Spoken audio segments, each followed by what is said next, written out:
Welcome to the Omaka Aviation Heritage Centre and our First World War exhibition, Knights of the Sky. I want to tell you a little bit about the scene behind me. It depicts a real event which happened in September 1918. The aircraft is being flown by a Major Keith Caldwell, Grid as he was known. At this point he is commanding number 74 Squadron, Royal Air Force, which of course became famously the Tiger Squadron.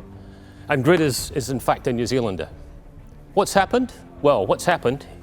He and a wingman were 8,000 feet patrolling over the German side of the lines when they came across a German aircraft and attempted to engage.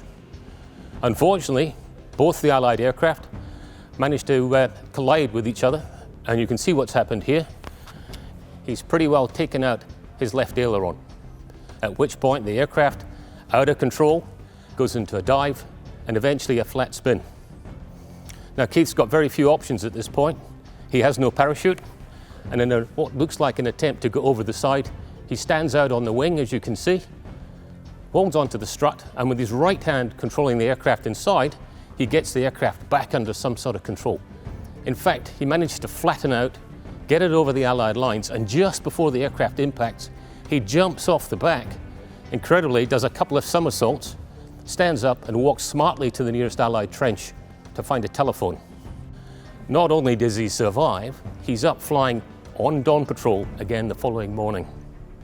He survives the war, and in fact he becomes New Zealand's top ace with 25 claims, and indeed he was an outstanding leader. He returns to New Zealand to farming, but that's not enough for Grid. He decides to re-enlist in the Second World War, and he ends up as the base commander at Royal New Zealand Air Force Base Woodburn. He serves right through until 1955 and ends his service as an Air Commodore. I think you'll agree it's a great Kiwi story.